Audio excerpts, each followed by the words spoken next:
Estimados amigos, permitam-me que assim me dirija a vós. Quero começar por vos agradecer a disponibilidade que manifestaram para acolher este convite e por agradecer a vossa presença, agradecer e valorizar muito a vossa presença, assinalando também e congratulando-me com isso, apesar da sessão ser breve, conseguiu acolher aqui uma notável representatividade e pluralidade religiosa e cultural, com a expressão diversificada, mas ainda assim convergente em vários aspectos, de experiências, de opções, o que, permitam-me assinalar, é demonstrativo, em primeiro lugar, da intenção, mas eu quero acreditar também do potencial de abrangência desta candidatura, que quer e vai muito para além da área em que nasceu. E esta é uma candidatura que põe no centro das suas causas, das suas preocupações, o respeito efetivo e o respeito efetivo e o cumprimento comprometido da Constituição da República Portuguesa. E sendo assim, ela tem forçosamente de ter e quer ter esta abrangência de olhares e de intervenção. Uma abrangência de olhares que não impede, e isso ficou aqui bem patente, uma convergência de ação. Aquilo que motiva o debate que aqui tivemos, esta curta sessão, é uma matéria que é de grande relevância. Desde logo, envolve direta e indiretamente milhões de portugueses e, eu diria, algumas centenas de milhares de cidadãos imigrantes no nosso país, que é o respeito pelas suas convicções religiosas, pelos seus direitos e o exercício efetivo desses direitos. Procuramos refletir aqui à luz da Constituição da República Portuguesa e daquilo que ela determina em matéria de liberdade de consciência, de religião e de culto, de liberdade de organização e de atividade religiosa, de igualdade dos crentes na lei e na sociedade. Aqui refletimos, dizia, questões que devem merecer sempre muita atenção da parte de um Presidente da República, a quem compete defender, cumprir e fazer cumprir essa Constituição da República. Há um juramento que o Presidente faz no momento em que toma posse, que é este precisamente, de defender, cumprir e fazer cumprir a Constituição da República. Ele não deve ser entendido, pelo menos nós não o entendemos, como uma mera formalidade, deve ter uma consequência prática na sua intervenção, e sim, para responder à questão que aqui foi deixada pelo Khalid Jamal, sim, o Presidente da República deve ser um garante da expressão da liberdade religiosa, eu diria como de todas as outras liberdades e direitos fundamentais, e deve transportar para a sua intervenção, para a sua atenção, para a sua sensibilidade, a tal vigilância de que o Khalid Jamal falava, e até contribuir, não vejo por que não, no domínio da sua intervenção, e, claro, respeitando também o que são as competências de outros órgãos de soberania, mas até de alguma forma contribuir para poder ampliar o campo em que essa expressão de liberdade se concretiza. A questão que aqui foi deixada e que fica registada, a sugestão que aqui veio, possível criação de condições, por exemplo, ao nível da alimentação nas escolas, no que toca à possibilidade de alimentação halal, fica registada, mas dentro desta ideia geral, se puder contribuir para o campo, ampliar o campo em que esta expressão de liberdade se concretiza, pois isso deve ser feito, pode e deve ser feito. A Constituição inscreve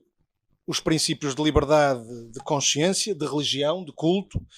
de não discriminação em função da opção religiosa e de laicidade do Estado, com a separação entre o Estado e as igrejas e comunidades religiosas, e com a orientação expressa de que o ensino público não será confessional.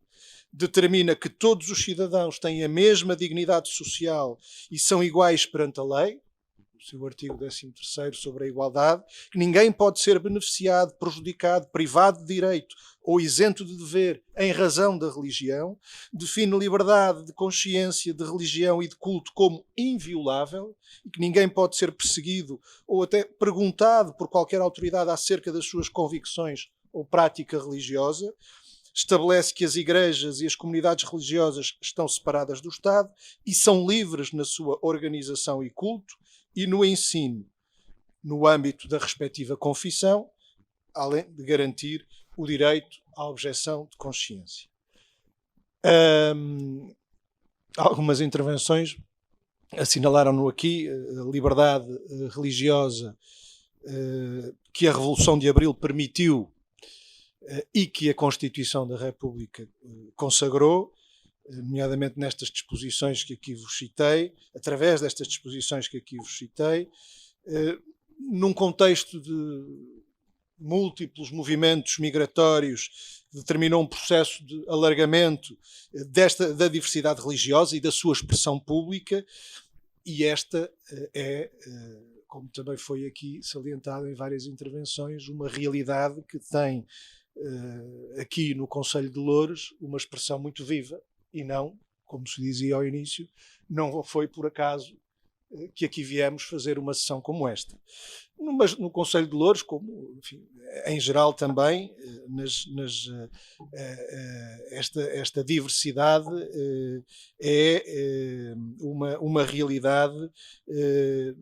em geral, nas áreas metropolitanas. Porém, não ignoramos que este processo enfrentou, e até podemos dizer que enfrentará ainda hoje, situações, casos em que de violação do princípio da igualdade religiosa, herdados de um tempo histórico anterior, situação que importa vencer, avançando na aceitação e na integração da diversidade religiosa e cultural e no diálogo interreligioso. Diálogo interreligioso, de resto, tem hoje exemplos importantes até a partir de responsáveis, de alguns responsáveis máximos de algumas religiões. A Diolinda citou aqui a mais recente encíclica do Papa Francisco, Fratelli Tutti, que aborda questões relacionadas com valores importantes, como o da igualdade de todos os seres humanos nos seus direitos, nos seus deveres, na sua dignidade. Ora, é uma encíclica que assumidamente resultou do diálogo que o Papa Francisco estabeleceu com o grande imã Ahmad Al-Tayeb, como de resto já tinha acontecido com a Laudato Si também, nesse caso, resultado ou inspirada pelo diálogo que foi estabelecido com o patriarca ortodoxo. Dizia, para além de avançarmos na aceitação e integração desta diversidade religiosa e cultural e no diálogo interreligioso, há que avançar também na agregação social e na consciência dos crentes das várias religiões e não crentes também, de que, para além das diferenças, como foi aqui muito bem sublinhado, há um espaço importante e eu até diria um espaço crescente de interesses comuns. Enquanto trabalhadores, como foi aqui sublinhado nas intervenções, quer da Diolinda, quer do Mesquita, do Joaquim Mesquita, enquanto trabalhadores na luta pelos direitos, enquanto populações na luta também pela concretização de direitos, pelos serviços públicos, pelo exercício efetivo das funções sociais do Estado. Enquanto comunidades, há laços que nos unem por esses interesses comuns, e esse espaço vem de alguma forma sendo preenchido na vida, na participação coletiva, na organização e intervenção associativa, social, política, mas vem sendo preenchido, mas deve ainda ser potenciado, digamos. Volto a sublinhar, a abrangência de olhares não impede uma convergência de ação. No terreno do poder local democrático, como em concreto se confirma com esta iniciativa, há uma nova e crescente tolerância religiosa e democrática que se inscreve nos valores e princípios do texto constitucional, que há pouco citei, algo que também quisemos e queremos valorizar com esta iniciativa. Este ambiente e as experiências que possibilita comportam, estou convencido, um enorme potencial. Desde logo, um aspecto importante que foi aqui mencionado pelo Bernardino na abertura, que é o de contribuir para afastar a demagogia populista, reacionária, para travar o passo a visões e a concepções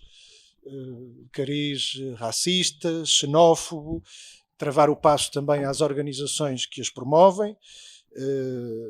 adotando esses princípios e práticas racistas, xenófobas, mesmo por vezes de ideologia fascista ou fascisante,